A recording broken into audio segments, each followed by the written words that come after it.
Salut tout le monde, c'est Sneakit. Aujourd'hui, on va continuer la série des 5 pépites inconnues chez l'éditeur Kazé Crunchyroll. Il y a des séries qui sont à mon sens peut-être un peu plus connues que d'habitude. Malheureusement, c'est aussi un éditeur où j'ai l'impression que beaucoup de séries ne sont plus disponibles. J'aurais adoré vous parler de Bestiarius. Malheureusement, à ma grande surprise, c'est plus disponible. Pourtant, je pensais qu'ils avaient refait un coffret avec 7 tomes, donc je me disais au moins le coffret sera dispo. A priori, non. Donc on va éviter d'en parler pour le moment, mais si ça vous intéresse, c'est un très bon manga. On va tout de suite commencer avec la 5e position avec Rikudo, la rage au poing.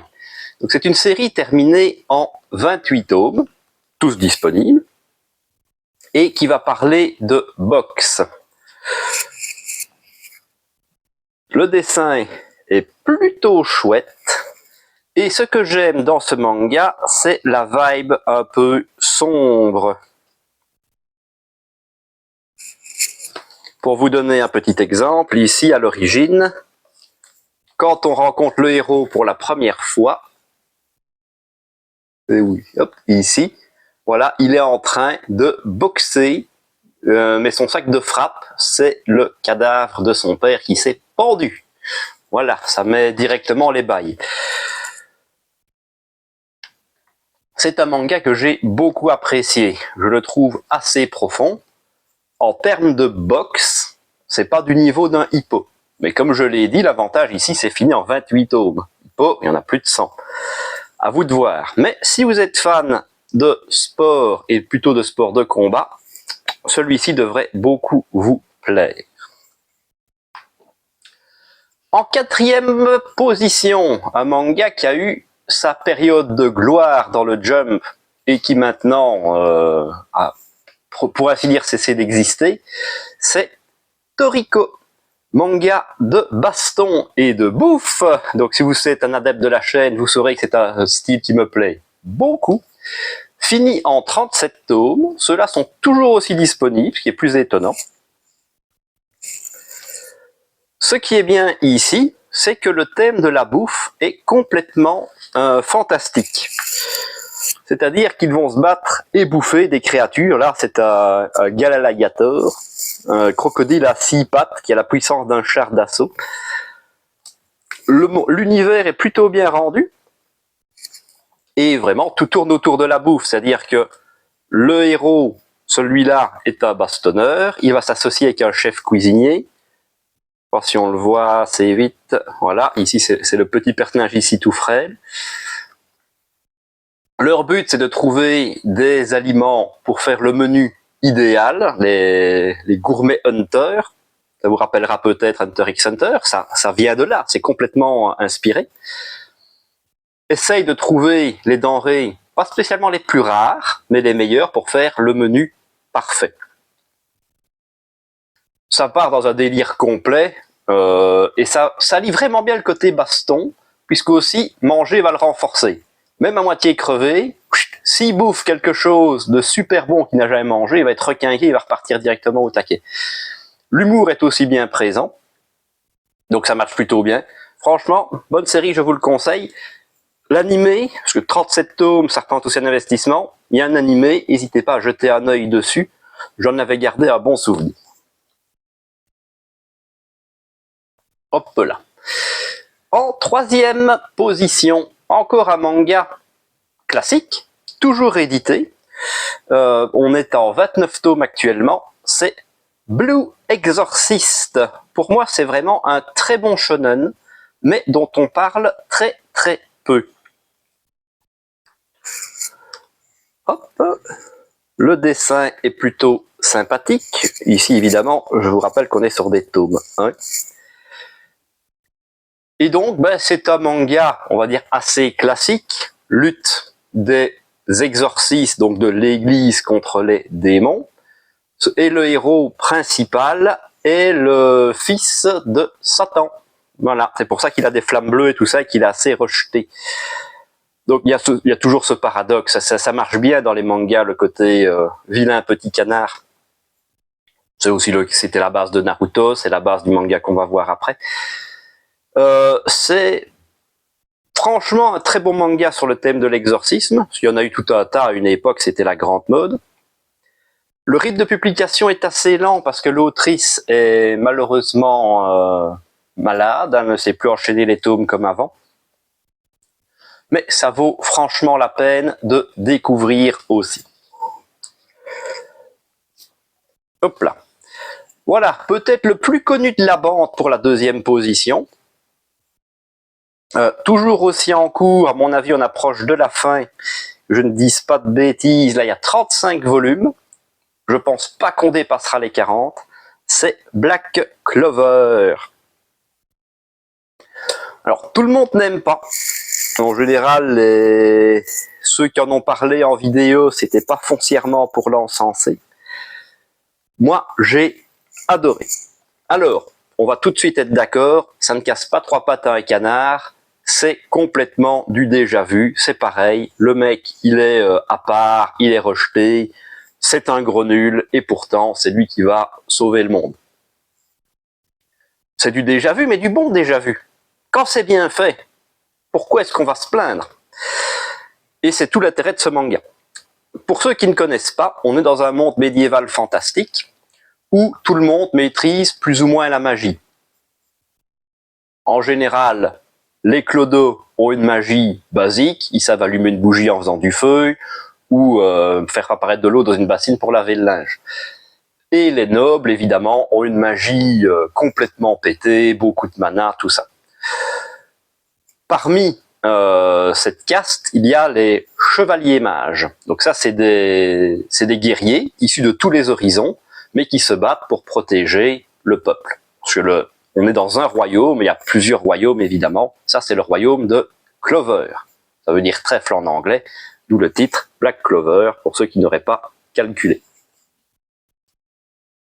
Et au sommet de cette caste de guerriers mages, il y a l'empereur mage. C'est pas lui le chef du pays, il y a vraiment un roi, c'est vraiment à part. Il y a le roi d'un côté, l'empereur mage de l'autre. Et le héros, ici, et son ami d'enfance, donc le héros s'appelle Asta, son ami d'enfance s'appelle Yuno, veulent devenir empereur mage, alors que eux ils démarrent au stade clodo. Ils sont orphelins dans une église d'un patelin paumé, où ils bouffent des patates pour survivre matin, midi et soir. Sauf que lui est très doué en magie, et que lui n'en a pas. Et oui, il a même pas le niveau 1, hein, c'est vraiment zéro, il n'a rien. Et lors de la cérémonie, pour avoir leur grimoire, lui il va avoir un légendaire grimoire à 4 feuilles, ce qui est vachement cool, et lui n'aura à la base rien. Puis il va finir par récupérer, c'est vraiment la base du premier tome, si vous ne connaissez pas, je ne vous spoil pas grand chose, un grimoire à 5 feuilles, qui n'est pas un grimoire de magie, mais qui est plutôt un grimoire d'anti-magie. Donc lui n'a pas de pouvoir, mais va annuler le pouvoir des autres. Et ça va lui donner un intérêt. J'aime aussi toujours ce côté, le gars démarre de rien, mais va s'entraîner comme un malade pour être capable de devenir bon. C'est aussi un thème qu'on a déjà vu. Machel n'invente rien. C'est complètement un peu l'idée de Machel, le côté surhumour en moins. En attendant, c'est un manga qui mérite vraiment qu'on lui donne sa chance. Moi, j'ai adoré. Le héros me fait aussi penser, pour ceux qui connaissent, à Hinata de Haikyuu. Le gars qui a l'air de pas être à sa place, mais qui est prêt à tout pour arriver à ses fins. Moi, j'adore. J'ai adoré, franchement. Je vous le conseille, et pareil, l'animé pour vous faire une idée. Alors, en flop, surtout parce que ça a été stoppé malheureusement en 14 tomes, c'est The Quasar of Stigmata. L'intérêt, c'est que c'est un manga qui commence par la lettre Q, et pour les collectionneurs, il n'y en a pas beaucoup. Sans blague, c'est pour ça que je l'ai acheté à la base. Il faut savoir que, lors de mon voyage au Japon, je me suis dit, je vais essayer de le compléter, en prenant les tomes VO, au moins j'aurai la fin de l'histoire. Et même là, je n'ai jamais réussi à les trouver. Même chez eux, ils considèrent que c'est naze, et c'est introuvable. C'est quand même triste. Il y a eu une édition anglaise, mais je pense qu'elle n'a pas été finie non plus. Alors, pour la blague, de quoi est-ce que ça cause? Que la couverture, comme ça, n'est franchement pas mal. Elle pourrait faire envie. On va faire attention en ouvrant les pages. Le dessin était foncièrement pas mal. Mais c'est Samuel Baston et Ecchi. En gros, les Quaseurs, ce sont des personnages qui se battent au nom de l'Église contre les forces du mal et qui utilisent les pouvoirs des éléments, les éléments du tableau de Mendeleïev, vous savez, la chimie, tout ça. Donc il y en a qui manipulent le cuivre, d'autres le fer, d'autres le titane. L'idée est plutôt sympathique à la base. Et puis ça vire dans un ecchi, puisque chaque guerrier, donc chaque Quaseur, est accompagné d'une nonne. Et pour renforcer leur pouvoir, ils doivent consommer du lait maternel. Voilà, je laisse votre imagination faire le tour. Voyez un peu comment ça va évoluer. C'était, honnêtement, ça se laissait lire. Pour ça que j'aurais voulu le compléter, mais c'est mort de chez mort a priori. Et en première position, un manga qui n'a été indisponible pendant très longtemps et qui est de nouveau disponible depuis quelques années. Donc, je vous conseille de foncer dessus et peut-être de ne pas trop attendre non plus. Hein. On lui redonne sa chance une fois, pas dit qu'on en redonnera une deuxième fois. C'est Belzébub, terminé en 28 tomes. Encore une série terminée, et 28, ça devient abordable. C'est un manga qui est étrangement d'actualité, vu que c'est un manga de type Furio. Alors, les purs du Furio vont peut-être me tomber dessus à bras raccourcis, même si je doute qu'ils regardent les vidéos d'un type comme moi. Mais on est complètement là-dedans. C'est-à-dire que Oga Tatsumi, c'est la racaille de son lycée. C'est chez eux en seconde, donc il vient d'arriver au lycée, et lui, il veut complètement prendre le pouvoir en bottant des culs. Il y a les 4 rois du lycée qui ont le pouvoir, ils se tapent sur la gueule, ils tapent sur la gueule les mecs des autres lycées. Et en plus, c'est un connard. On n'essaie même pas de le cacher. Le mec, c'est le bâtard parfait. Et justement, ce côté bâtard plaît beaucoup au diable. Puisque le diable va le faire, bah tiens, moi j'ai un peu la flemme, c'est un feignant, hein, et je vais confier mon fils à un humain qui est déjà bien moisi pour qu'il en fasse le prochain roi démon. Et une fois que ce sera fait, il va liquider tous les humains parce qu'il me casse les couilles. Ça, c'est le principe de base. Donc, ce mec qui est une racaille et une crevure se retrouve affublé d'un petit bébé qui vit littéralement sur son dos, parce que s'il s'éloigne du gamin et que le gamin pleure, il se fait électrocuter, ce qui n'est pas super agréable. Et de cette soubrette qui est la nourrice, on va dire, du petit, qui est là pour s'occuper de ses besoins. Donc ça mêle très très bien le côté humour et le côté baston. Puisque Furio, hein, on met des coups de poing, et en fait, le gamin va transmettre sa magie démoniaque à celui qui est son père d'adoption, c'est-à-dire celui-là. Si vous aimez ce genre-là, ça va forcément vous plaire. Il y a un animé, mais l'animé se termine à la moitié du manga, un peu en eau de boudin. Parce qu'évidemment, le côté drôle, c'est qu'on va assez rapidement côté le pur Furio, le pur baston, pour aller dans des bastons démoniaques. Il y a d'autres démons qui sont moins d'accord que lui soit l'héritier, et si on peut réussir à choper le pouvoir, ça peut être intéressant. Donc si on se débarrasse du petit, boulevard pour l'Asa en fer. Voilà. Eh bien, j'espère que cette vidéo vous a plu. Je tiens quand même à vous remercier, parce qu'on est passé les 200 abonnés en quelque chose comme un peu plus de 6 mois. Donc, super content. Merci à vous. Merci à tous ceux qui se sont abonnés. Si vous n'êtes pas encore abonné, c'est l'occasion. Abonne-toi, ça me fera super plaisir. N'hésitez pas avec les commentaires pour donner votre avis.